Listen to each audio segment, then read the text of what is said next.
What's up, Internet, and welcome back to the Engadget podcast. I'm Senior Editor Devindra Hardwar. This week I'm joined by podcast producer Ben Elman. Hey, Ben. Hello. Good morning. We've got a bunch of things to discuss, potentially a guest here to talk about Switch 2 and Summer Game Fest stuff, but we will definitely be talking about the remnants of Apple's Worldwide Developer Conference. Sherlyn and Nate Ingram had a really good discussion on campus, so we put that up on the feed. They got some great guests on that, so I think they covered like the most of the bunch of the biggest bits of the news there. And I've got some follow-up thoughts, especially around the liquid glass, which is Apple's new UI. So we'll do some of that chat. We've got some news to dive into. As always, folks, if you're enjoying the show, please be sure to subscribe to us on iTunes or your podcatcher of choice. Leave us a review on iTunes and drop us an email at podcast@engadget.com. Especially if you have questions for Ask Engadget, we're taking those there. We'll answer them on the show, and it may become a piece on the site as well. Also, we typically broadcast Thursday mornings on our YouTube channel, so join us for our live stream there. I'm aiming for 10:30 a.m. Eastern. Kind of switches up depending on like when guests can actually do it. So just stay tuned to our YouTube channel. You'll see when things are scheduled, and stay tuned to me on Blue Sky and all over the place. Let's wrap up WWDC, which I felt like kind of a weak one. I think like it felt like Apple was in defensive mode, Ben, where they immediately said like they need more time to work on Siri. They didn't really overemphasize Apple Intelligence, which was the big star of last year's WWDC. Before that, it was the Vision Pro. So basically, they've had 2 years where they've like touted these brand new things. Both of them didn't really work out so well. The big thing this time is Liquid Glass, which is the new interface design mentality that they're putting across all of their software. And I read a piece at Engadget basically saying like this is the return of Windows Vista, isn't it? This is Microsoft's Aero design from 2007, and it kind of is. I've been testing the first developer beta of iOS 26, and I love the transparencies. I think it looks good, but it's definitely Vista-like. But there are some key differences. So let me ask you this, Ben: does Windows Vista strike fear in your heart when I Uh, when I say the name? Do you even understand like the yes, trade yes, I know. I consequences? remember Windows Uh-huh. Vista, and I remember what a debacle it was when it was Mhm. released. People really didn't like it, and so when I saw the, very slick commercial for Liquid Glass, I'm like, is that all you have to announce at this dub? Like, yes, I know that there were like a bunch of other things, but like this is the thing that most users are going to say, this is the big thing that Apple did this year. It is kind They're of gonna make their icons and like all of the UI just a little bit more like magnifying glassy. Yeah, I mean, as a reminder, Dub Dub is not a consumer focused event, even though it has kind of become one with the way they've produced the show. Like, this is a developer conference, and the whole point of this is to like for Apple to cast out like what developers should be aware of for the upcoming year. So before it was Apple Intelligence, they want people to try Vision Pro the year before that. Now it's like, hey, get ready, folks. A whole new interface is coming. That means your apps may need to be updated. It means you may need to rethink some things. So for developers, I think this is actually a pretty big deal because Apple doesn't do interface shifts that often. The biggest one iOS and a lot of their platforms had was like iOS 7, which was pretty over 10 years ago, which is when they switched away from that skeuomorphic design where they had like app icons and apps designed to be like real world objects, which I thought was really, really silly. Like the voice memos app was like an old school cassette recorder. I don't think you need to do that. I think we're all grown-ups here. We don't need to pretend like our little digital apps are like old things. Apple moved away from that towards a flatter design, and now it's like, yeah, they're trying to be a little glossier, a little spiffier, and I honestly think it looks good. But the thing that will probably be a bigger deal for developers, which they just kind of glossed by, is that they're also opening up Apple's language models, Apple's AI models for developers to implement in their own third-party apps. So that can actually have a bigger deal over the next years as well. But Apple can't really show that off, right? Like not many people have done that yet, so that's more of like a forthcoming thing. Liquid glass is the thing you see. I actually think it's pretty good, but what was your first impression, Ben? So you know how people said like, "Ooh, wow, like the new thing in iOS 26," because that's one piece of news that um we're going to shift to the year for iOS rather than Mhm. whatever the arbitrary number is, was people talking about like, ooh, you might have like circular icons. And I guess this is kind of the garbled way that a little bit of information about liquid glass came out. Mhm. Like, yes, some of the icons are pretty and circular and warp the image behind them. Yeah. But um I don't know, I would have to like interact with it to have like um a more like Yeah. complicated like take on what I think about it, because right now it Yeah. just feels disappointing. It feels like Apple is trying to say, here's something." I think a lot of new interface changes, I mentioned this in my piece. You see a new thing that kind of changes the way something you love and use daily works, you're going to see the flaws immediately. It's also really hard to see the benefit of a new interface without having it in your hands, seeing it in person, and actually living with it. So I think like it's just like really there's a lot of like nice elements to adding more transparencies all around. First of all, Apple is sitting on all this like unused graphics processing power on pretty much all their devices. So Hmm. they have these GPUs in there that can do more than like render flat graphics that Apple has been doing. And that was actually the big problem with Windows Vista. Like Microsoft promised this big, bold, hey, transparent window borders. We're going to do all these flashy things, 3D task switcher as well. They basically with Windows Vista, Microsoft was trying to like outdo Mac OS X, and people the youngs may not realize this, but OS 10 when it debuted in 2001, it looked unlike any other operating system ever, right? Like the dock had a little bit of transparency, so I actually think Microsoft was trying to one up that a little bit too. But OS 10 also just looked really nice and did things that we had never seen a desktop. Like just you could be playing a video in QuickTime and minimize it to your dock, and if you hovered over it in the dock, it would still be playing. Like if we are used to things being much more multitasky right now, like you could do Yeah. things at once. OS 10 just like really added a new visual polish to what the desktop experience was. And at the time, right after that, Microsoft had XP, which was this weird cartoonish version of Windows, notoriously buggy, had that really ugly green and blue aesthetic that just felt like you were watching a clown car or Yep. something. Yep. That's But the Windows that I really yeah, imprinted on. yeah. So that's pretty much it. So people were really used to that. They were working on Vista for a while. Microsoft was working on Vista for a while. When it came out, it was kind of a notorious flop because to actually get all those transparency features, you needed a high-powered GPU. Very few people had powerful GPUs in their systems beyond like gamers. So now Apple can bring this thing out, which doesn't really seem to add much of a performance hit to existing devices because they have the GPU power. And from the beta that I've been using, the developer beta, I think a lot of the transparencies look good. When you swipe down from the top left, you look at the notification center. It is just like a really nice way of layering those notifications on top of what's behind it. I think sometimes they go overboard. The control center, which is when you swipe down from the top right and you get those little shortcuts. Sometimes if you're on the home screen, there's like layers upon layers of glass, and that gets visually confusing and I think will be bad just for visual processing. So here's the thing. I think Apple has a lot of room to tweak this, maybe give people more control over how these transparencies work. But from the like promo video we saw from Apple, they were using like real big slabs of glass and like moving them around to see how they like interact with real world objects. And I kind of get more of that feeling here. There's like lots of nice visual flourishes. When you turn on like the little flashlight thing now, when you turn on the flashlight, it kind of eases in, sort of like you're fading in a little bit. Oh, the Feels really flashlight nice. itself kind of phase Yeah, in. That's it kind of fades in interesting. and out more than it did before because they actually started doing that a couple of versions ago.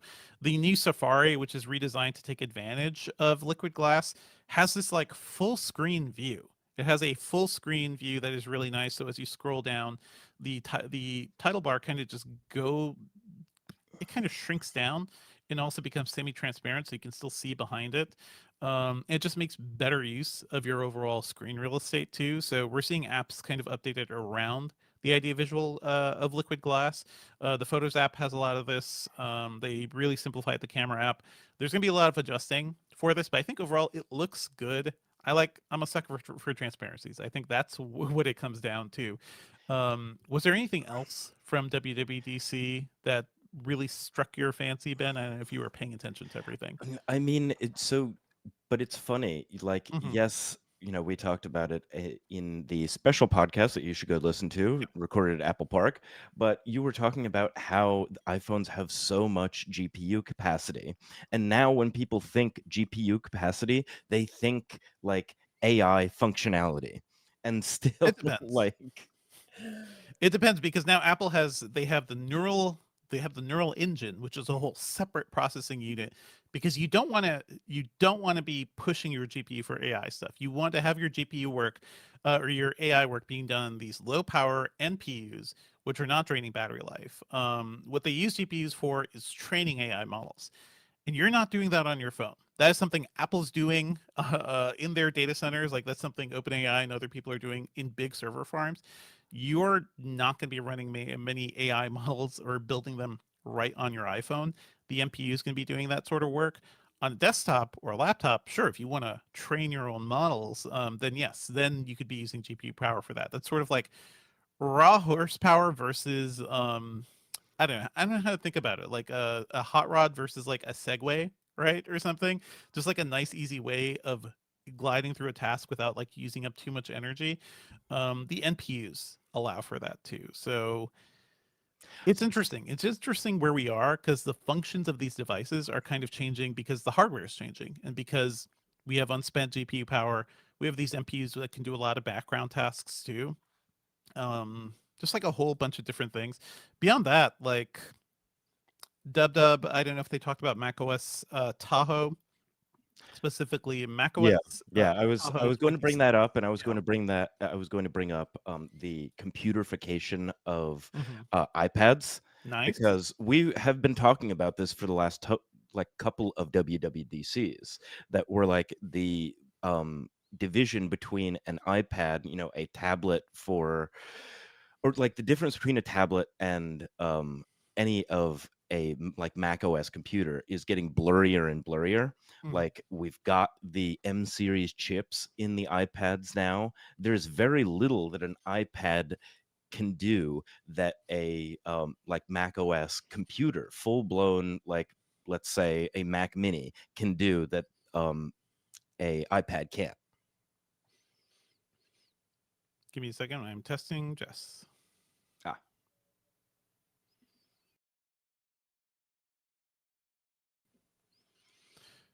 Okay, we'll see. Maybe we can bring Jess on in 5 minutes or so. How is the okay. chat doing? Do people have any commentary around the WWDC stuff? Um, Well, Sir Holmes says, y'all keep saying Android had it first. Did y'all forget about Cydia? Jailbroken Store has invented everything. Wait, Android had what first?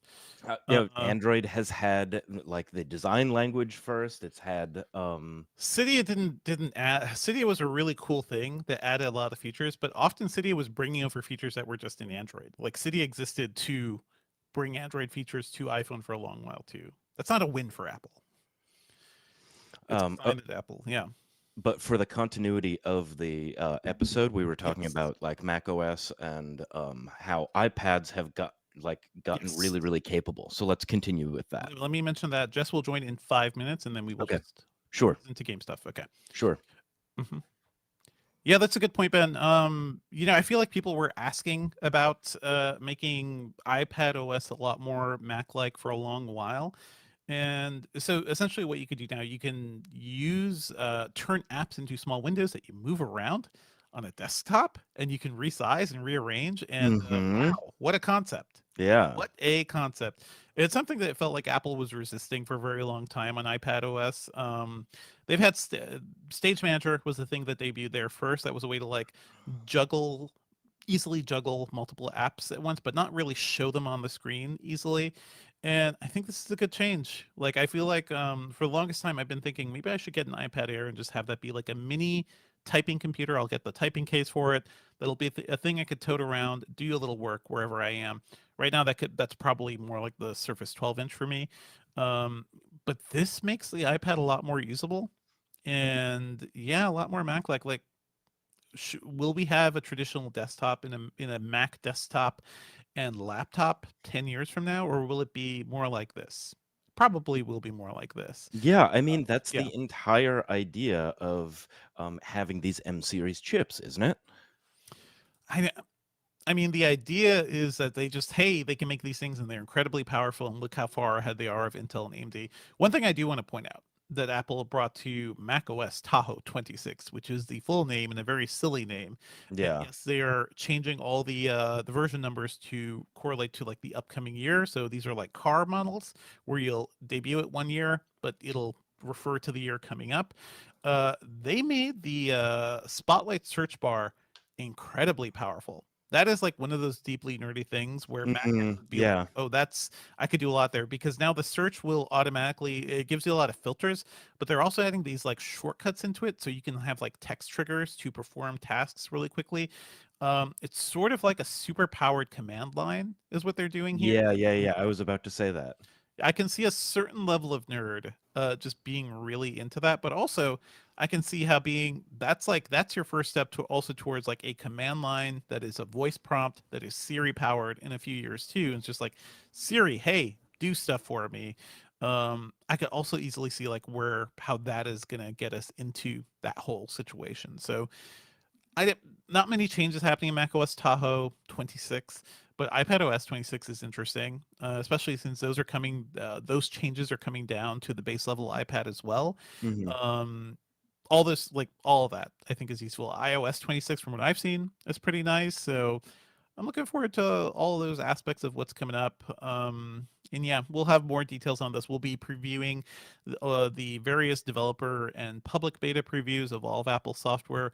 We'll certainly be talking about like we're not talking about new devices yet. That is a fall problem, but we're certainly thinking about like how these things could kind of could adapt to newer devices. The whole liquid glass thing would be kind of interesting on a super thin phone. Then all of a sudden your phone itself feels like a piece of glass, and just This is because just reminding yeah. me of the like artist renders or like leaked pictures that we've seen for Mhm. so long of an iPhone that is literally just a piece of glass sitting beautifully on a table. Like, I I don't know keep if we're saying ever going to this. get there. Those new iPad Pros feel like what have you done? How is this a device? So the iPhone is kind of almost getting there. I'm also thinking this just feels like holographic. And it's no wonder that a lot of this interface came from the Vision OS stuff, because that was kind of thinking about how you interact with Mac type and iOS type icons in different ways. So I don't know. We're also seeing the preview of Apple's like holographic ideas here too, I think, because I think we're probably going to get there at some point. But yeah, stay tuned to Engadget.com for more news. Yeah, I don't. Stay tuned to Engadget.com for more follow-ups on all this Apple stuff. Certainly, there are going to be a lot of rumors heading into September when we get to iPhone season. All right, let's Okay, bring in break Jess. here. Yep. Hello, Jess. Hello, Jess. I don't know if your video is on, and I muted you. I just unmuted you because I wanted to make sure that, like, if you were Yes. getting ready, that it wouldn't break into the Take stream. your time. I can hear you. Thanks. I think I'm here. Yeah. I don't see video. Do you need video? Is that part That'd of be the great. You're deal? on a live stream, so yes. Really? Oh. Well, shit. Last time I did this, we weren't on video. I think so. Okay. Do you want to not be on live stream? It's fine. We could just do a game thing. I With am not yeah. ready for it. Clearly, Okay. Well, I no, was a we can whole hour off this morning on my timing, so I'm so yeah. sorry. We can do floating head, Jess. Yeah, we could do that. Yeah, Yeah, we float can. my head. I love it. We can. Yeah, so we just Pick a won't different like switch to your camera or That's anything. totally fine. That's totally Um, I so appreciate that. Thank Devindra, you. can you share a window so we at least have something to look at, Let not just me. two of us? Yes. Where am I? Video. Ninja. Let's share an Engadget window. Thanks for joining in, Jess. I know timing's Yeah. kind of sucky. No, thank you. Let me get this here. Yeah, we've all been a little late to everything today because I have been running around going to like many Tribeca events. Oh, nice. That's cool. Because yeah, recently within the last few years, they've decided, oh, like audio documentary counts as documentary. So let's have like Mm. a bunch of like audio centric events. All good. Okay, Jess, let's talk a bit about Switch 2 because I'm sure you have some thoughts too. I'll refer Mhm. to Sam's review and then I want to hear about Summer Game Fest stuff. Okay. Great. Yeah, let's just make sure that this works. Okay, so let's talk Let about me Switch see 2. what's going on, OBS. Cool. Bear with us, audience. Thank you. Okay, this looks good. I love this.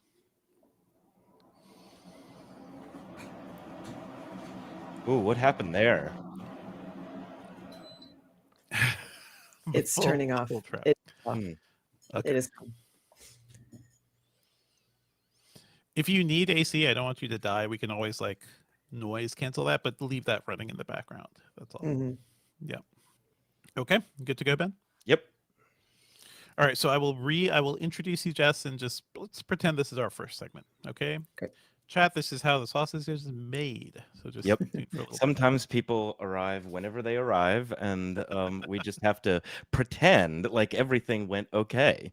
It's all good. In the audio, it'll be seamless, totally seamless through the power of editing. Mm-hmm. All right, let's talk about the Switch 2 and Summer Game Fest and all that stuff. And joining us to do that is senior editor Jessica Conditt. Hey, Jess, how's it going? Hello, it's going great. Happy to be here after Good. Summer Game Fest. After Summer Game Fest, you guys were just like pumping out stories. So are you Yeah. okay? Have you recovered?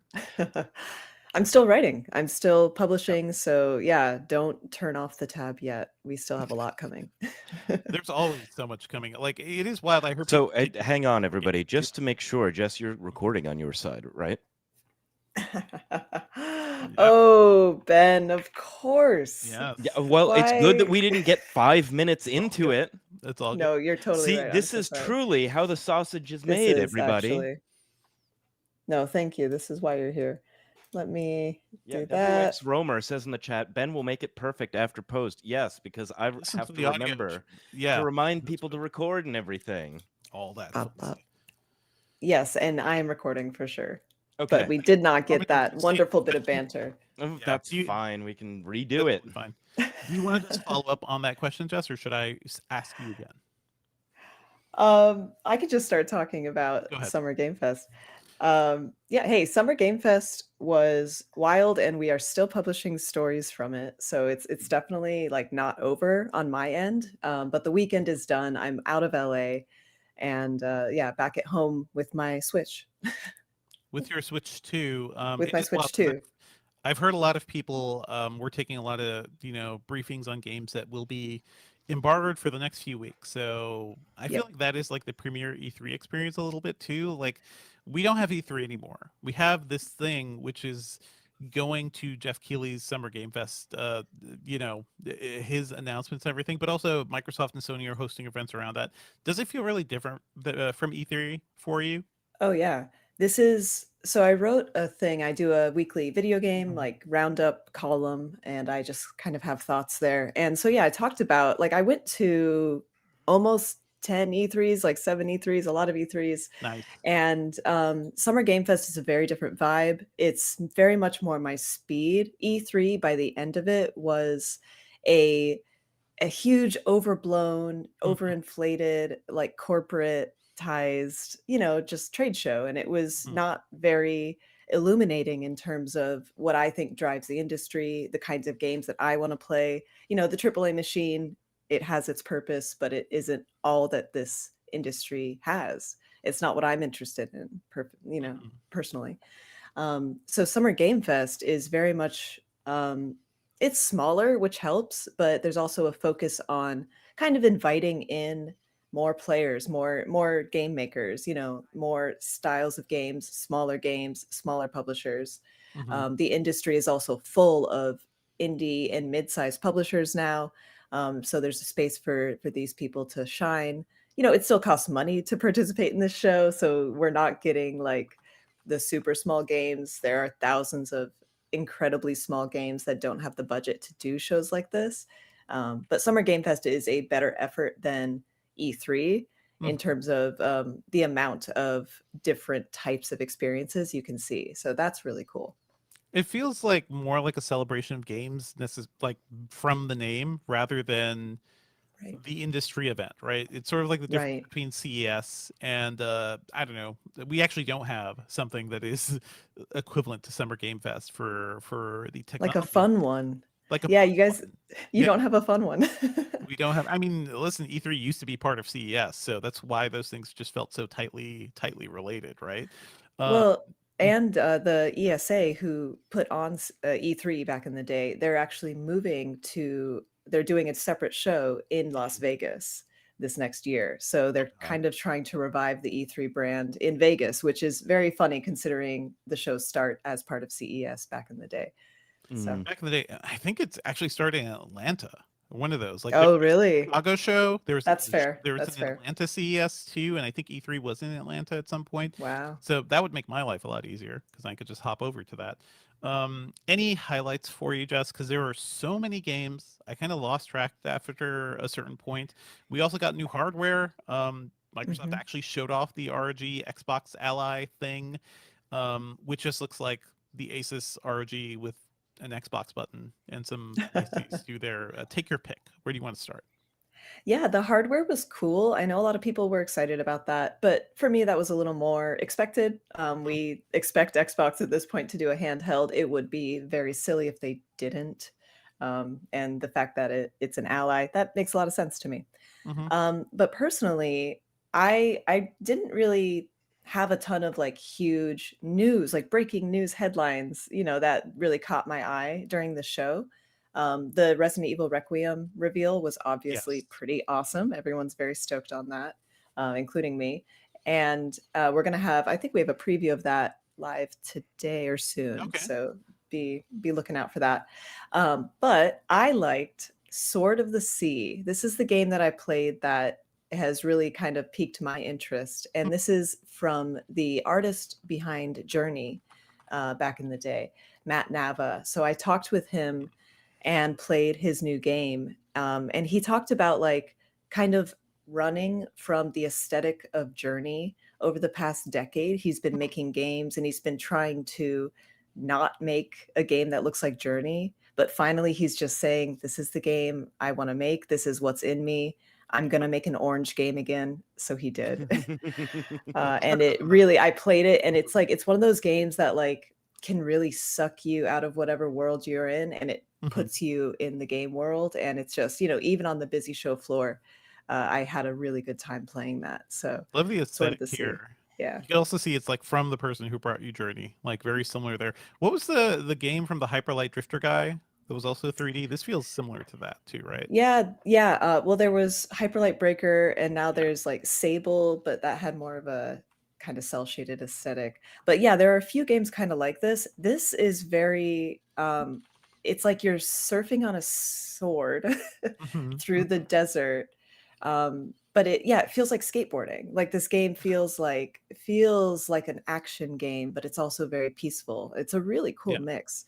Solar Yeah, Ash. That's the and game I'm thinking of. This feels Solar like Ash. Solar Yeah. well, Ash. it's funny. The game that it made me think about is like Alto's Adventure, Alto's Oh Odyssey, Yeah. but yeah, like yeah, yeah. 3D. Wow. Back in the day. Yeah, yeah, Like 3D. definitely. Nobody talks about Solar Ash. That was a fun time. I enjoyed that. And I also really love Hyperlight Drifter, so I'm glad that they're doing Breaker. I guess we haven't seen Well, that that yet. studio that studio is actually making Possessors right Yes. now, which was also at the show, but I saw that earlier this year, so I didn't play it at the show, but I played it or I saw it before. Mhm. Possessors looks very cool as well. I Yeah. just love their aesthetic. They're always like hot pink, hot colors, hot Yeah. neon, something or other. So their aesthetic is always fun.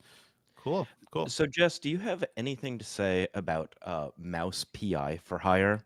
I Because I've do. seen so many videos of this. Like, just something about the algorithmic bubble that I'm in Hmm. Mhm. says you want to see like first person rubber hose violence. And it feels so strange to me because, on one hand, I'm like, this is a incredible aesthetic. I really like the idea of this, but also, um, there's something about like graphic rubber hose violence that It looks just cool. feels weird to me Yeah. because like I'm so Hmm. used to Disney and everything, you know?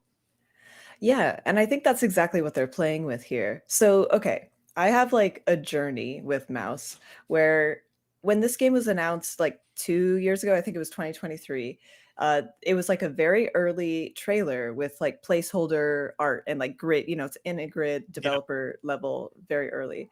And people freaked out because they liked the rubber hose mice as gangsters. They liked the violence, the first person shooting of these rubber hose cartoons, like that's cool, I guess.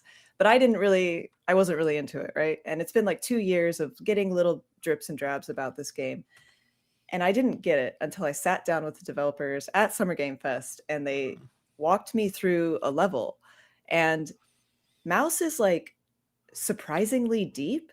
Mhm. The developers at it's Fumi Games, the developers, they're really like taking time to make this a rich, like mechanically complex game. There are tons of different weapons.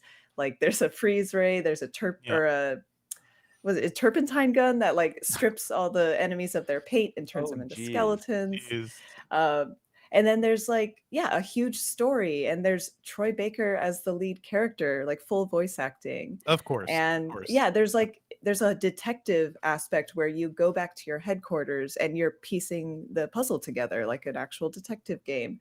They're not just leaning on this art style to sell a game. They're actually like creating a really rich experience. Mhm. And that's what surprised me. I honestly had no idea what to expect.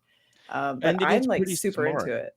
It's pretty Yeah. smart to combine what was happening in books and animation at this time, because you have Rubber Hose Mickey and all of that, but also like Dashiell Hammett books.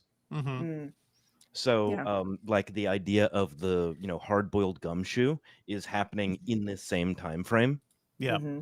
Yeah. Yeah. Also, No, it's it's really like fun. I look at this Mhm. engine, I'm like, somebody make a Who Framed Roger Rabbit game? What? That That's kind of it, right? Yeah, that's kind of what this is. Yeah. movie's a No, I would miracle. love that. The IP would never like get all back together for that. The fact that that movie exists is just a whole wild thing, but it is I really know, cool.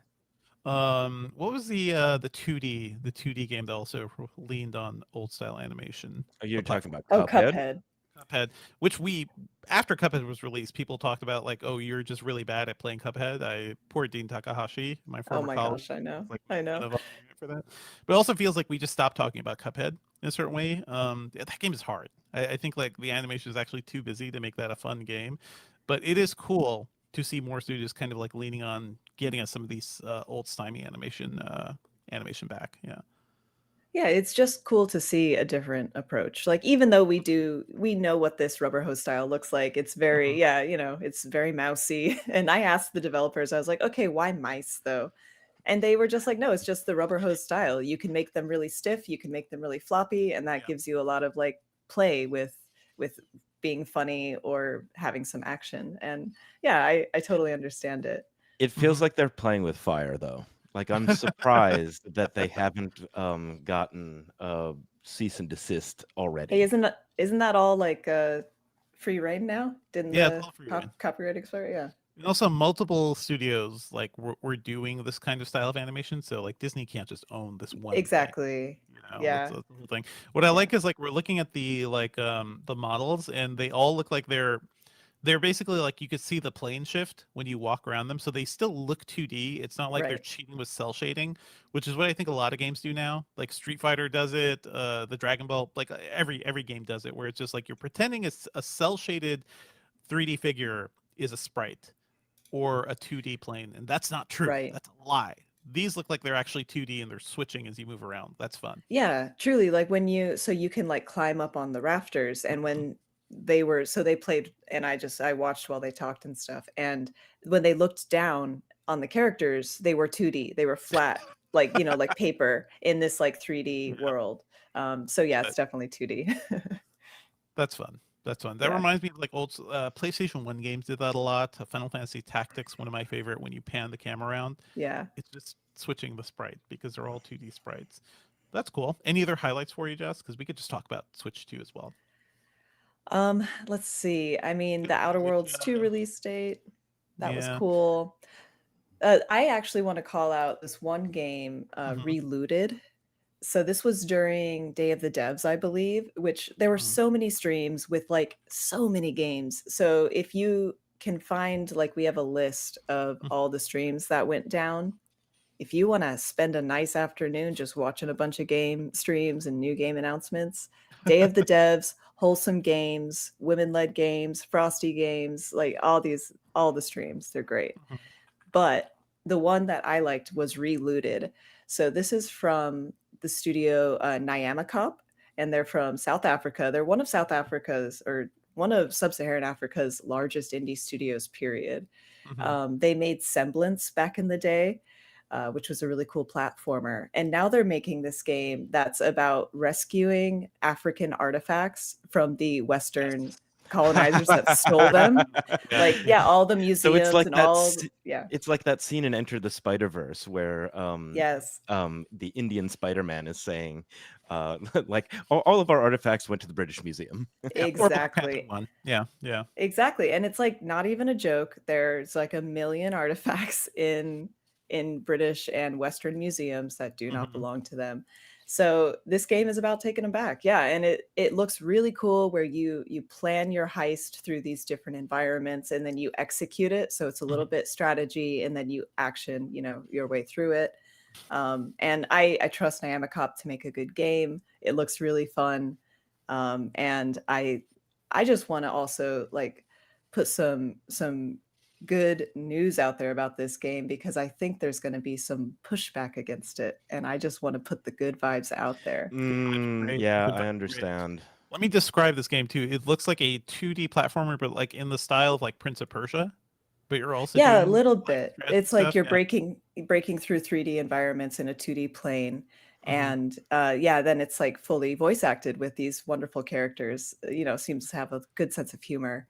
Uh, I love the concept, and I trust the execution of this game. Yeah, That's cool. Yeah. Yeah. I Now the remember seeing name people talk about it. Relooted makes a lot more Relooted. sense to me. Yeah, yeah, Is it really relooting? But yeah, folks, Indiana Jones was actually always wrong. It does not right. belong in this game. Yeah. It does not.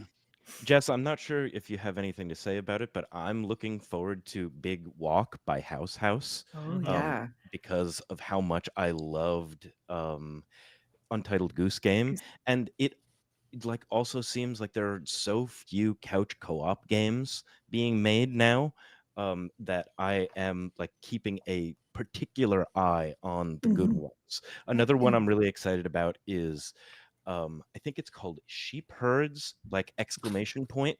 I'm not sure if we even saw anything about it from Summer Games Fest this year, but it Mm-mm. is a couch co-op game where you and a friend need to herd sheep as sheepdogs. It seems beautiful. But let's That's talk about House House if you That's have anything to say fabulous. about it. Yeah, so Big Walk is also on my list. We saw a trailer during the Day of the Devs. I don't think we wrote it up this year Mhm. because we'd seen a bit about the game, but the trailer Mhm. showed off like a little more about the co-op, and you're just these cute little characters, like uh I don't even know, they're geometric shapes, like you're almost like kids' toys, like little birds made out of kids' toys, and you're wandering around with your friends, and you communicate with voice somehow in the game, but it like has actual impact on the gameplay. Or you can like find your people just through voice. I'm not quite sure how that part works, but it looks really cool. And you're right, there need to be more couch co-op games. But I actually just wrote a thing about like how most puzzle games are actually couch co-op Yeah, games. Yeah, I absolutely. wanted So to Yeah. get there's you all, on to yeah, talk about that a few weeks ago. That like just blueprints, like Mhm. it doesn't matter if it's a single player game. You need maybe a couple of heads to get through it in a totally. at a fun pace. So yeah, any puzzle game could definitely be a multiplayer game if you make it like that. You could just Yeah. pass the controller back and forth, right? Yeah, or just, I mean, if you can see the puzzle on the screen, you can help solve it, right? There you go. Yeah, Mhm. That's all you yeah. need sometimes. Yeah, but Big Walk looks so cute, and House House is another good developer, so I think they're going to do it right. This one reminds me a bit of like Baby Steps, that Mhm. like that kind of genre of like really talented developers making or leaning into the silly premises that they have and just like really pushing them to their limits technically. with these very silly characters and silly Let games be premises. weird. Yeah. Yeah, I'm really exactly. looking forward to baby steps too. Like Bennett Foddy has my heart. Yeah, yeah, that looks good. I want to throw a brief shout out to Beast of Reincarnation. I don't know if you saw that, Jess, but the Pokemon people are making a Souls-like post-apocalyptic action RPG. I'm like, what the hell just happened? Are they Isn't just that sick of cool? Pokemon? That's so cool. What a cool idea. Yeah. No, let Game Freak go. Yeah. Let them go. And it's an Xbox. It's on the Xbox showcase too. So like really, really wild that They're this is They're serious about finally it. living up to the freak in their name.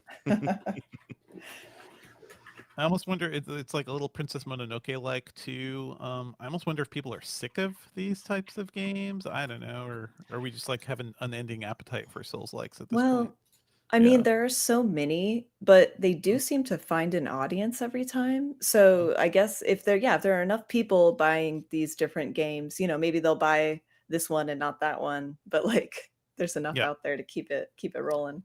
I mean, people Yeah, are playing it's Black not Myth. my People are playing Black Myth Wukong, and that wasn't even a good game. So yep. I don't know. Right? Yeah. Okay, I know. I played a bit of that, and I'm like, after hour 5, I'm like, you got nothing else with this combat, do you? It's the same thing over and over again. It looks pretty though. It's not for me. Yeah. Yeah, I hear you. Anything you want to add about the Xbox handheld, Jess, or just like Microsoft's idea there? Because the report was that they're going to be focusing more on Windows handhelds rather than a dedicated Xbox handheld. I do think that probably makes more sense for Microsoft, right? Yeah, I think so. I think anything they can do to break out of the console ecosystem that they have built and Yeah. take advantage of all the ones around them, that's absolutely Microsoft's play. Software is going to be, I think, their major focus going Hmm. forward. I think console, excuse me, console manufacturing is not the end game for Xbox anymore. It's So, true. It's true. yeah, this makes sense. Yeah. It's also kind of like goes hand in hand with what we were talking about. I was like, I think they should just make the Xbox Series X and their little boxes just like Windows boxes, right? But they're Like actually an just Ouya? You want an Ouya? Oh I want A goodness. micro console. Let's It's go. a been I'm micro console. ready.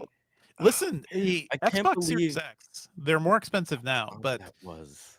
yeah, a Yeah. $500 gaming PC, like that kind of doesn't exist. Like you cannot build a good $500 gaming PC if Microsoft just let those Series X's be, let it be a Windows box. Okay, let people install Steam or whatever, which Hmm. you can't do on these the ROG Xbox Ally. Like these handhelds with Windows, you can install Steam Hmm. itself on it. You could do whatever you want on it. Bring that to your living room too. I don't know. I agree. Yeah, and I think that is a play. I'm not sure. I don't know what the business side of that equation is like, right? Like there has to Mhm. be a reason it hasn't happened yet. But I agree. It makes a lot of sense. Yeah.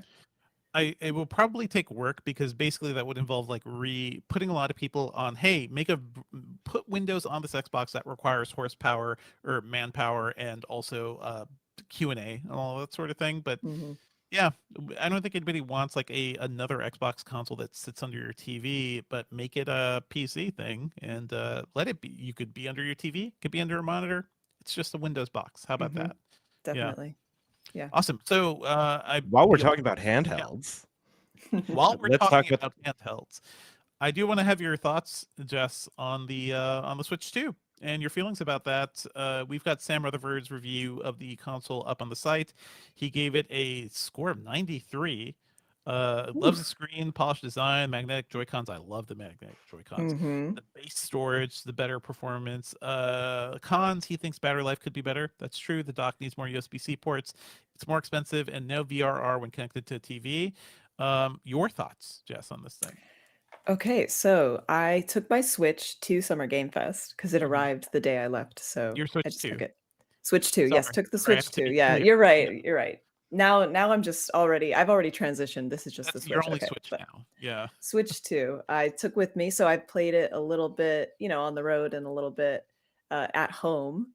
Mhm. And hey, Mario Kart World is great. That's So my good. review so far. No, I'm having a lot of fun. I like it. It's heavier than I thought it would be. Mhm. Like weirdly, it's thin and nice, but it's a little heavy. The screen is nice and big and bright, like especially compared with my Steam Deck. It's like brighter and nicer. Mhm. Um, And yeah, no, I'm having a good time. I agree with you. The thunk of the Joy-Cons is So good. really fabulous. Yeah, really good. Good Uh, hardware. I think on my TikTok, somebody who works for Nintendo was like, "Yeah, internally we are trying to tell people to show off the thunk because it sounds and feels good." Wait, So that was actually, somebody who works for they Nintendo? say they work for Nintendo. I have not done the legwork for it, Your but Everybody's uncle? uncle Okay. works for everybody works Nintendo. for Yeah. Nintendo. This thing is very big, I will say. So, like, my daughter wants to take a look at it, and she held it, and she has tiny little hands. She has tiny little Yes. 6-year-old hands. So she spends most of her time on the Switch Lite, and that makes me think like young kids, they're probably gonna have to wait a little while to play the Switch Lite or play the Switch 2 docked, and you put the Joy Cons on the little gamepad thing, and maybe they could play it that way. Mhm. That's easier to Yeah. hold. I'm working on a review of the Switch 2 Pro controller. I don't know if you've touched that, Jess. I Um, have. it's good. I Like like it's it. I think it's the best controller Nintendo has ever made. Like that is my Yeah. pitch going forward because it just feels good. The buttons are great and nice and clicky and responsive and a little bit customizable. I don't know about you. I hated the Switch 1 Pro controller. It felt cheap and junky to me. I don't know what it was, but that was just my feelings in my hands with that thing. Interesting. I don't remember having a like any big feelings about the original one, Yeah. but the new one is awesome, and I've compared it to the 8-bit Do Yes. controller that connects to the Switch, and I think it's comparable completely. I think they feel very similar, which is a Mhm. good thing. 8-bit Do knows what it's doing, so, anything that feels like that is Absolutely. good. The Yeah, 8-bit Do Ultimate controller is fantastic. Yeah. yeah, exactly. So that one, anything that feels like that is good, and it feels a bit like that, so I'm good. It's all like Nintendo gave us like the basic gamepad shape that we're all kind of copying, right? It's like with the SNES, Sony just added like little arm bars to that. Like Mhm. everyone to a certain degree is just like trying to recreate the shape of the SNES controller, but a little more, give you more triggers, give you more like hand grip and stuff. And I just feel like, man, they've done it again. I don't know what happened with the Switch 1 controller. I think at best that thing is forgettable, right? Like you may not just even Mhm. think about it. Yeah. The 8-bit Do stuff, I love to hold. I love the way they feel. I love the way they click and the buttons feel good. Mhm. And that is all true for the Switch 2 Pro controller as well. So happy to report that that thing is good. Maybe not worth $85. It is way too expensive. Maybe So not, that's but the remapping was nice too, because you can remap really quickly just through the mhm. software, like in game, you can do a In-game quick remap boop boop. per game Yeah, too, it's pretty customizable pretty nice. easily. I have not found an actual use for that yet. Maybe with fighting games, though, I will. But it feels good. Like and I like that those buttons are out of the way, and you're not going to hit that mistakenly. Because that on other controllers, like the Xbox Elite, sometimes or the PlayStation One, sometimes you may hit those buttons when you don't mean to. That's the whole Yeah, thing. I play with them, like, Hmm. too much, I just Yeah, click them all the time. they're just little fidgeties. They're Anything fun, yeah. Any other thoughts on the Switch 2, Jester? I guess things you're looking forward to. Like I played a bit of Tears of the Kingdom on this, and it just feels like this is a whole other game. I wish this is how it always was because we just like lived in the trenches of 30 FPS, and that game looked like sludge Yep. when I played it on my TV, on my projector. You really noticed the flaws more, but now it's like beautiful smooth 60 FPS. Maybe we're not getting true 4K, but we're getting higher res than 1080. Like it just looks and feels like a whole different game to me. I don't know if you've experienced that yet. No, I haven't really booted up anything impressive. I'm very curious to see what something like Cyberpunk, how it feels, how it looks on this thing. So that Yeah, might be yeah. next on my list. Yeah, I mean, I still have Cuphead on my There you go. Switch 2 right now too, so maybe I'll just dive into that since we were talking about it. No, I I will. mean, Mhm. yeah, I'm stoked on the Switch 2. It's cool to see people excited about this console. Like they sold an insane amount of Mhm. units, more than 3 million. So like this is yeah, it's fun to step back and just kind of watch it all unfold, right? It was cool. I On did the midnight launch at Best Buy, and it was cool to be around a group of nerds who are just like excited about a thing because the world is on fire right now, right? Like Yes, exactly. everywhere you turn, even while you guys were doing Summer Game Fest, there were very valid protests out there against like the crappy immigration Mhm. we're going to that's talk happening about around the that world. in a minute. Yeah, That's going to be our we Yeah. segue to other news. but everything Um, is terrible, and it's nice to have like this one thing. It's just like, hey, we could take a break here and celebrate this thing a little bit. It's a very Mhm. consumery. it's very, you know, this is probably the worst of our culture at times, but also sometimes we need a little something to keep going, folks. Hmm. For me, that something is Mario Kart World. Yep. So Yep. I did want to mention that there are some known Switch issues Hmm. with the Switch 2. Um, there is a battery indicator issue where it's not showing you like the true battery level. We have a article on Engadget with some steps on what you can do to help fix that. I've also seen reports on Blue Sky and Reddit and other places that the Joy Cons are having like a little bit of an issue with charging and firmware. Ooh. Jess, have you heard anything about that? Have you experienced it? Nope, not myself. Everything's been fine over here. I haven't even That's seen great. those reports. So, yeah. Yeah, Okay, I'm so happy. now I'm going to pose the question to you that I posed to everyone else last week, which is it's so surprising to me that the Switch 2 sold this many units without a killer app or, big launch game. So Mhm. when do you think the Switch 2 is going to really hit its stride? I mean, every console takes a while to rev up, right? But Nintendo occupies its own weird Mhm. bubble in the timeline and they can just make shit pop. So like, yeah, Do we it don't really well. have Yeah. yeah, but we don't have a Zelda. You're right. Like there isn't a huge title on this one. I Mario want to Kart World is say, huge for what it is. and it's Donkey Kong is great. next too, Yeah. right? Yeah. But Yeah, but like I think Mario it's Kart not a think Zelda. Yeah. Yeah, Mhm, people mhm. think of Mario Kart as kind of a utility, actually. Right. Like it's so funny that Mhm. um like when I was thinking about like how have I conceived of Mario Kart in the last like decade or so, I think of it more as like the Ethernet is on or the Wi-Fi is on. Yeah, it's Like always there. there is yeah, there You is a new Mario Kart like that exists. you don't Um appreciate it enough. Like when your well, Ethernet goes bad, you will cry. You know, yeah, when that's true. those Mhm. things That's don't true. work. So yes, like Mario Kart is a big deal, but maybe I'm not making a big enough deal about it. Donkey I'm gonna Kong is also a big deal to have I'm new Right. Donkey Kong back, right? I'm so struck that I think a lot of the chatter that I've seen online of people rolling their eyes at the Switch 2 Mhm. is they're not saying that it needs a big launch game, but they are drawing a circle around it. Maybe they don't even know that they are expecting a big launch game, but like That's that's yeah. what they're criticizing. And meanwhile, Hmm. Nintendo's like, what, the fastest selling console of all time is not enough for you folks? Like, yes, this Mhm. is not a failure. Yes, Okay, it but does not have a killer launch game. Yeah. We also have user Gerald Tech Show. Let's say that again. Gerald Mhm. Tech Show in the chat saying, "No YouTube!" like many exclamation points. That's a big thing too, If because only you had a device that could watch YouTube. well, If yeah, only. okay, but I'm I was the one talking about Uh-huh. how the Switch 2 didn't feel like it had like big draws for anyone in True. the like late elementary school to early high school demographic, which is still a huge demographic for Mhm, Nintendo mhm. because everybody else was talking about cyberpunk and everything, and I'm like, do you really want to give a 12-year-old cyberpunk? I don't think you do. I And mean, the yeah, lack of a YouTube app on a Switch 2 is also pretty huge because what do middle school kids love more than YouTube? it's Yeah, true. but what's more dangerous for kids than YouTube?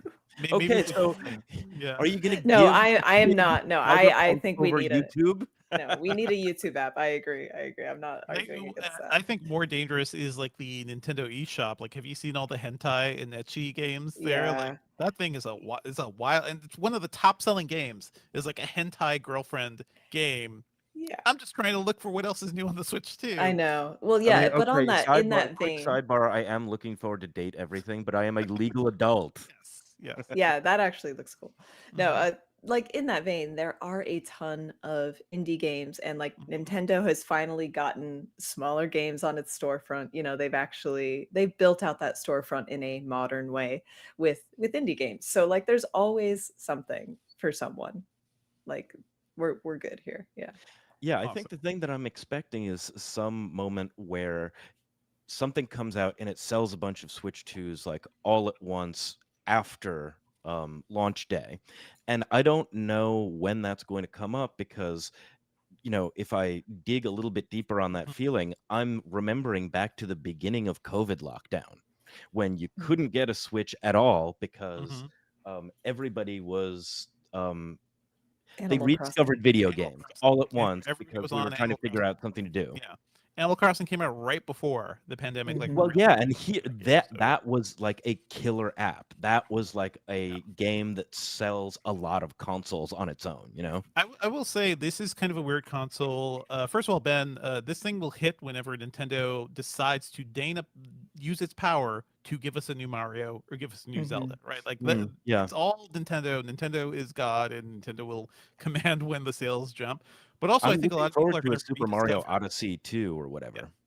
A lot of Mhm. people are going to rediscover older games. Like I think that's it. Like I'm playing Bowser's Fury more now, and it feels so much cleaner and easier to play now than it did like on the old Switch hardware. And I think people will go back and see those things maybe in their titles and have that experience again too. Uh, Donkey Kong is big. I like the new Donkey Kong design. I don't know if you guys have played. Jess, have you played Donkey Kong in Mario Kart yet? No, I haven't. He is a delight to play as a character Yeah? because it's like He you're keeps controlling. passing me. Yeah, he's a little jerk. He's a little prick. It's like Homer Simpson. Like he just does everything. Like he will dap. He He will. dabs, yes. Thank Yeah, you. Okay, yeah. I thought I saw that. I was like, did he That's it. just Oh my god. He makes it like it's like Homer Simpson. He's acting like Homer Simpson. It's kind of hilarious to see him work. The problem is he's too big and he kind of takes Mhm. up too much of the view. But he is fun to play, and that new game I think looks like a lot of fun too. So yeah, It we'll does. get It to it. does. Switch to an ongoing story. Good luck to everybody who wanted one. It seems like it actually was not that hard to get one. And yeah, we've got follow-up coverage coming. Look out for my review of that controller. I'm sure we'll be talking more about the games and stuff like that. Anything else you want to talk about, Jess? I do want to mention, like, you guys were at SGF while the protests against the horrific immigration policies of the Mhm. Trump administration were going on. I don't know if that kind of impacted how you guys saw the event, like trying to Mhm. do this thing while also people were fighting, on the streets to protect immigrants in this country. I Mhm. don't know if you had any, thoughts on that. I mean, the headline of your story Yes. for Summer Games Fest was the one that happens. What? Let me do that again. The one Hmm. that happened while the Waymos burned. So Hmm. Mhm. there's a distinct feeling of the "this is fine" dog. Tell us more about it. Mm. Yeah, it was an inescapable fact of Summer Game Fest 2025 was the protests happening all around us all the time. Hmm. Um, and it really drove home, I think, this dissonance that we've all been living with since this administration took office. Um, it's just you're having to put aside these things that feel like extreme emergencies and they're imminent and they're right in front of our faces and we have to ignore them and just do our jobs Mm, or Yeah. Live play a your video life. game to relax or whatever. Yeah, you have to just kind of live through it, but it's just constantly there and it's a constant stress. And it was just like a physical manifestation of this Hmm. at the show where we heard the entire weekend was police helicopters constant and sirens, just down the streets. It's LA, so that's not too Hmm. weird, but it was definitely more extreme. And then yeah, trucks with Mexican flags driving by and everyone loving that and then seeing the violence and then finally on the last day seeing the smoke from the show. It was like yeah, I just turned there's a picture in around. the article. Hmm. Right, yeah, and that was just the spot where I was just leaving the media lounge, walked by, saw the Capcom booth, and turned around, and the smoke was at the end of the alleyway, and it was just this yeah, it hits you, it stops you in your Hmm. tracks, right? Yeah, it was very effective and a sign of our times. It was just an encapsulation of this moment, in our weird lives right now. So Yeah. strange what's happening right now. Well, I don't. If you have further thoughts, I'm sure we'll see you all at the No Kings protests on Saturday. I guess, right? Mhm. Thank Mhm. you so much, Jess, for joining us. Where can people find you on the internet? I'm on Blue Sky, only there because Only everywhere there else sucks. as Jess L. Condit. Yes. Yeah, just you'll find me, Just Condit We'll somewhere. find. Well, there are multiple Jess Condit, so you gotta try Are Jess there? L. Yes. Yes. Dang, I thought I got them all. All right. Don't right. say that out loud, Jess. Don't say that. No, Yeah, no, no. I would never get them as in get them a gift. All right. There can only be one. All right. Ok- We could take a pause here. Feel free. Please send Ben your audio, Jess. Okay. And Oh we'll, yeah. Awesome. So Let if me Jess is stop gonna that. drop off now, I want Dev, to give can you we? time to your life, Jess. Yeah. Yeah, Yeah, I but gotta Dev, write more.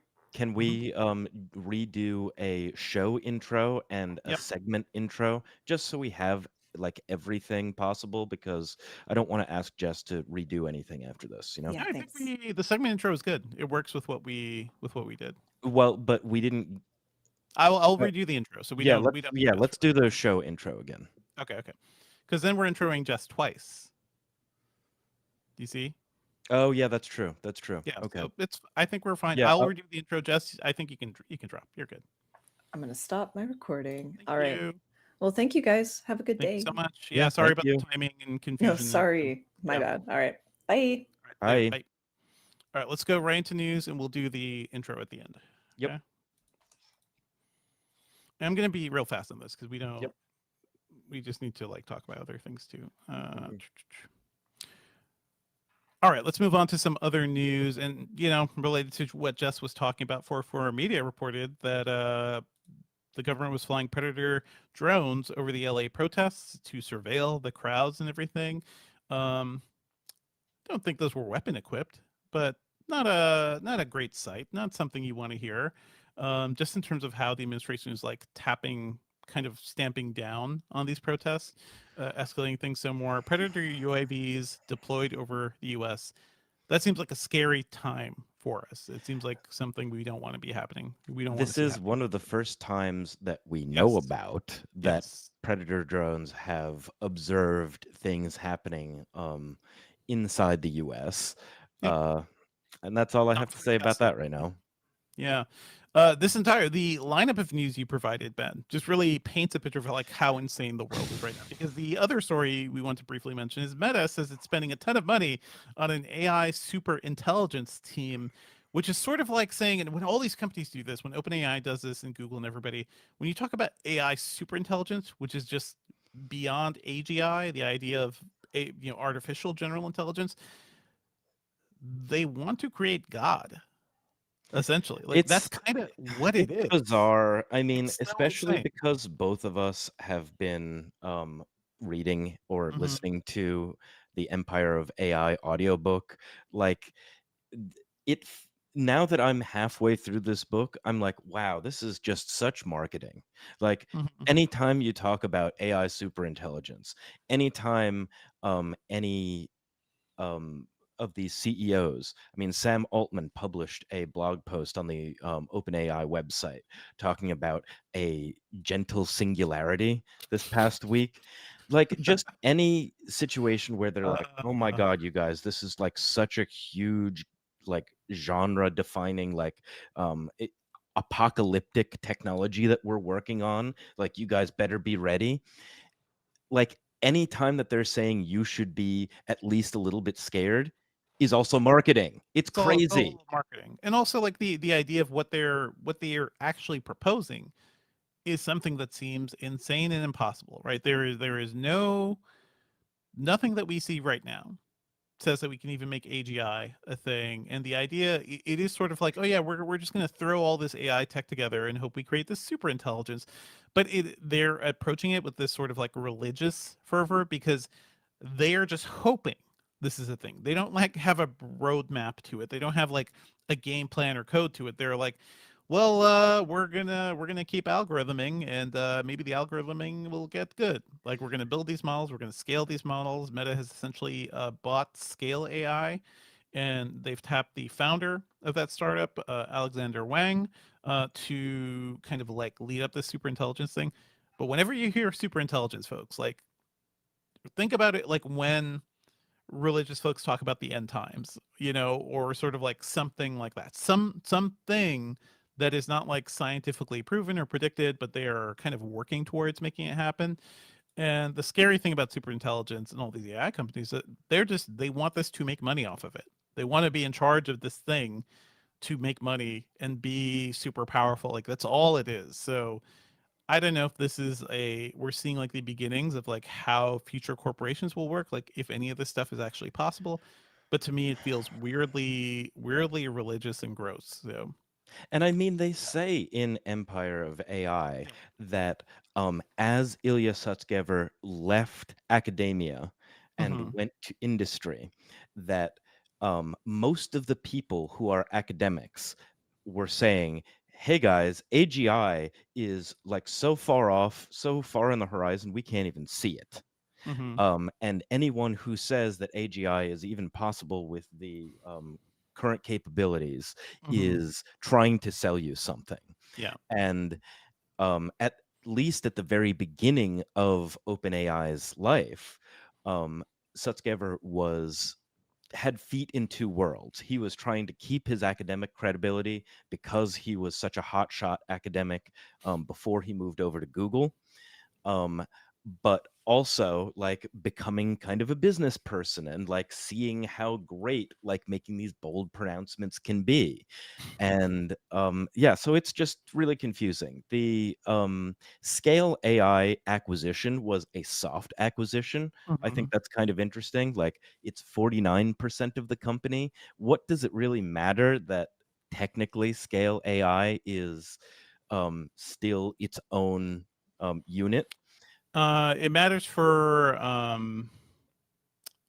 government reasons, right? Like for you're not monopolizing it, right? You're not potentially monopolizing this technology because it's its own thing. You just hold a very strong sway over it, sort of like a little bit what Microsoft was doing too, because Microsoft has invested a large chunk into OpenAI too. So uh, the we've seen soft acquisitions like this all over the place, and a lot of that is to avoid regulatory scrutiny.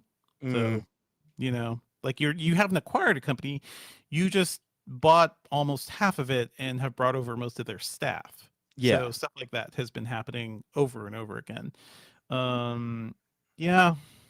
In other news that shows that the world just doesn't make any sense, Warner Brothers Discovery is going to be splitting into two media giants, because maybe the idea of combining a cable focused network and a movie studio was not a good one. So now they're just like breaking that back up. It's so silly. So a shareholder deck that people are seeing refers to WBD Global Networks and WBD Streaming and Studios, and they're basically going to be split up into one entity will have Warner Brothers Film, Television, Game Studios, along with New Line Cinema, DC Studios, HBO, and HBO Max. The other will have like cable network stuff. So that's CNN, HGTV, Cartoon Network, Discovery.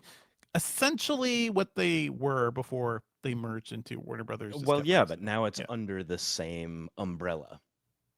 sure. Sure. Whatever, man. Yeah, so that's happening. Will probably not affect your life, but David Zaslav will once again I don't know. I saw the news that Zaslav the had his pay package denied, though, he right? had his pay package tonight. I saw that news. So maybe there will be some corporate pushback against him, but who knows? Who knows what's going to be happening here? Yeah, we'll be keeping an eye on that too. Let's move on to our picks for the week, and I just want to shout out Poker Face, the Ryan Johnson show that's on Peacock right now. The world is on fire. Everything is kind of terrible right now. This show brings me joy. It's like little bits of joy. It's old school TV about a main character who has a particular set of skills and travels around and gets into different, mysteries and adventures and hijinks. It's so well written. This is season 2 of Poker Face. They are like messing around with the formula a bit too, because it's about a woman who has this superpower to detect bullshit. She can detect when people are lying. They never explain why or how. She just has that capability, and that It's a little leads to magical. it's a little bit like that, but it leads to like some really fun scenarios where she becomes a lie detector for the mob or something, or people try to take advantage of her power, or she has to figure out why this alligator ate this dude, played by Kumail Nanjiani. It is a ton of fun, just like wild stuff. I love that the show exists and can just be so weird and fun, and doesn't have to be like a major, prestige streaming TV thing. Yeah, It's like allowed to there be is fun. a story that occurs like throughout Mhm. the season, but each episode is pretty much its own case in a way that harkens back to older TV. Like It people have does. called this like Columbo or something like Very that. much Columbo. I grew up watching Knight Rider and the A Team too, and those are all shows about just like people going around getting into hijinks, different locations, different characters every episode. They kind of wrapped within 3 to 4 episodes of season two. They kind of wrapped the overarching plot from season one. So Mm, I think they're just kind of free to just be weird. And there is weird stuff like Kumail Nanjiani is a cop who has a pet alligator, and multiple Cynthia Erivos in an episode. That's the first episode of the season. It's just a ton of fun. So surprise and delight. I love having that when things are bad. This is a show that delivers that for me. Anything you want to shout out, Ben? um, I mean, Turnstile's new album came out last Sure. week. Never Enough. I talked about Turnstile when their last album came out in late 2021. Mhm. If you like any of the music that comes along with Tony Hawk's Pro Skater, like the classic punk rock and hardcore Yeah. sort of genres, you will probably like this.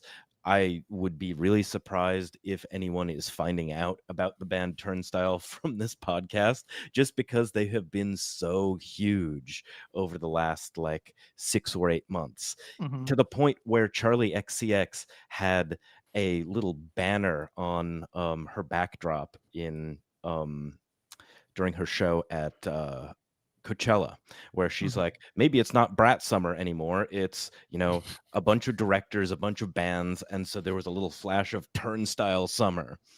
Um, it's a great album. It's definitely moving further away from hardcore.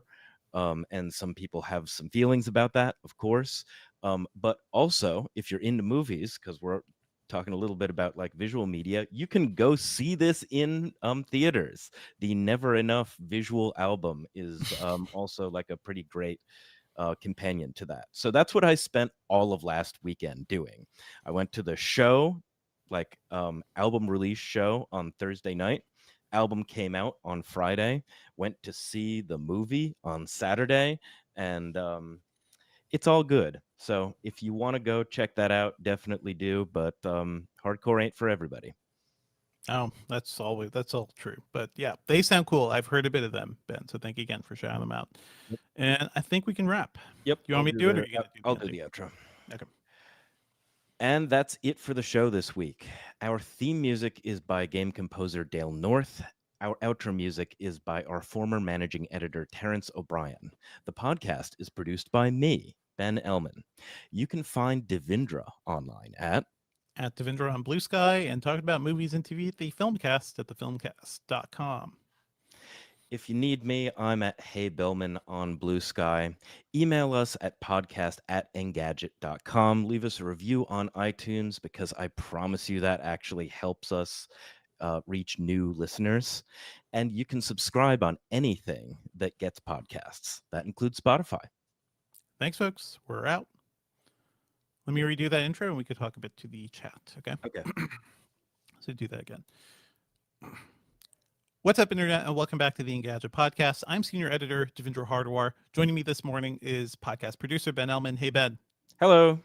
Hello. We've got a bunch of news this week. We're going to have Jessica Conditt on soon to talk about Summer Game Fest and her thoughts on the Switch 2. She was there live in LA demoing a bunch of games. I'm sure she's got a lot to share there too. And we've got some lingering thoughts on WWDC. Be sure to check out the previous episode with Sherlyn and Nate Ingram. They were on site at Apple and discussed all that stuff. But I've got some final thoughts, and Ben has some thoughts too. So stay tuned for that. I think you could just use the other bit from the Okay. from the Yeah. yeah. And so do you want to do things as we have it in the show notes here? So Yeah. Switch 2, then WWD. Well, actually, Let's see here. probably WWDC after Switch 2 and Summer Games Fest. That's what I'm Or saying. maybe, Yeah. That's what I'm saying. Do you how do we do Summer Games Fest? Basically the order Jess was on, and then do WWDC after that. Yeah. So I'm okay. gonna move this down. Okay. Mhm. So yeah, now we're talking to chat. The letter Y says sup. Hello, letter Y. We haven't seen you in a while. Eats Your Shorts says, I'm so shocked that Zaslav still has a job. Yeah, especially given how he's such a reality TV guy. And who thought to make the reality TV guy the king of God. HBO? God, who thought? Well, these. If you watch the studio on Apple TV Plus, a lot of things ring true about Hollywood and the studio system in general, but also TV. There's a bit of TV in that too. You don't have to be very smart. You just have to be dedicated. Dedicated at I don't know, Yeah. pretending Declan you're says capable. if Facebook creates AI superintelligence and it wipes us all out, who will MarkBot sell adverts to? And then also says OpenAI and Meta doesn't talk about their bunkers that they're currently making. I mean, that's a aspect of whether or Mhm. not they believe in their own marketing as well. And then on top of that, I mean, they're seeing what is happening in LA, and they're like, I don't know, maybe we should just Mhm. if things get too hairy, let's all just go to New Zealand. Zuckerberg is definitely building a bunker. I think he Oh followed yeah, the like on that. Yeah, 100%, and it's yeah. in I mean, Hawaii, it's like not New Zealand. big chunk of Hawaii too. Like, so he can do that. Microsoft announced they're not doing build in Seattle anymore, and part of the reasoning there is like that city is rough to do a conference in, but also it's because Microsoft and Amazon and all the big tech companies made it so hard to live in Seattle that Mm. there is a large in-house population. There's a lot of like stuff just happening on the street. Guys, this is partially your doing. This is partially like I a mean, lot of it the is. changes happening there. Yeah. Yeah, when rents increase Hmm. really quickly in what used to be a pretty low rent city. I mean, that's why grunge got so popular in That's Seattle, precisely, because but you could like have a, mhm, what was it at the time, second wave coffee shop job, mhm. and still make rent and everything and play music and stuff. Every city the tech industry has really taken root in has suffered horribly for it. So that is Seattle, San Francisco, of course, Austin, Texas. I'm Oh hearing yeah. Boulder, Colorado is hard to live in because it's just so expensive, and they didn't have as much influence over New York because I think New York pushed back against tech in a lot of ways, but they certainly like bought up large warehouses, and rents went up because tech was around. So Yep. it's a whole Uh, thing. New user, new chat member that I haven't seen before, Antique Legend, is talking about the Switch 2, and they are saying that at least for them, the Hmm. Dolby 5.1 surround sound Hmm. is also broken. Interesting. Um, It is not broken for me. It's working on my system. and that's kind of confusing, isn't it? Like you would think It that it if could be it's, all sorts of things. yeah, if it's like software issue or something, like it would happen pretty uniformly across consoles. It depends because setups for surround can be weird. Is your receiver too old? Is the switch doing something? It's not handshaking the surround sound properly. Did you set up PCM audio? Did you do the settings properly to get that going? Hmm. I've not heard that issue, but I'm going to do some digging now that they mentioned this. I did notice it works fine and really great in Mario Kart. Like, it is great to hear everybody around me in Mario Kart. To hear that the shells coming up, folks, they don't really tell you this. There is a new jump maneuver that you have to learn, Mm, not just the holding down the triggers to like drift. If you hold down the triggers and you're going straight, you do a hop. And that hop is how you get to the walls and the rails and everything. The game mm. does not tell you this immediately, unless I think you go through the tutorial or something. But it's easy to start playing it like Mario Kart and wonder why you're not taking advantage of everything in the stage. Yeah. So, on the same idea of treating Mario Kart as if it's a utility and not a Mhm. game, I think it's too easy to just forget about how insanely good music in Nintendo games So is. good. Like, I listened to a few of the tracks that appeared in Mario Kart World because I don't have a Switch 2 yet, but like the just enormously syncopated jazz, like It's just so good. It's just so good. top of the line music, Hmm. like some of the best video game music that has ever existed Nintendo is crafts in the vibe. is in Nintendo games, and let's not let that slip by. As Like I it's talked not about in the last main week. episode, but it is Yeah. on YouTube. Let's just put it out there. As I talked about last week, even the menu music, Nintendo just like goes at it. Like, their in-house team are just creating wonderful little bops. Like that thing when you turn on the Switch 2 and it's doing setup mode, like that little, I need to like find that tune because that's like a nice little beat that I should have taken a video of. And these things may just disappear. You may hear it once, and it'll just go away.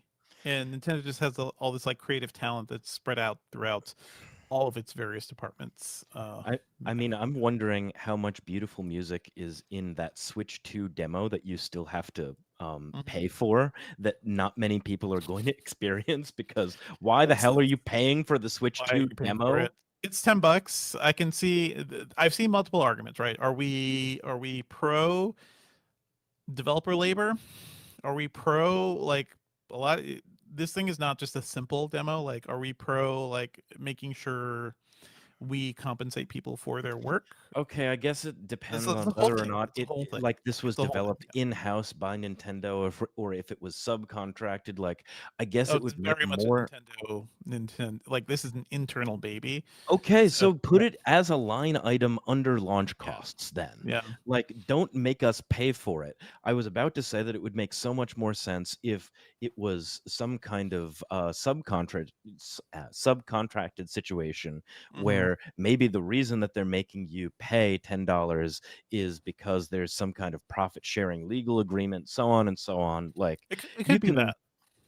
dream up as many scenarios as you want, but I mean, from everything that I've seen about this like tour game, it seems so gosh darn Nintendo that It's no one yeah. else could have made it.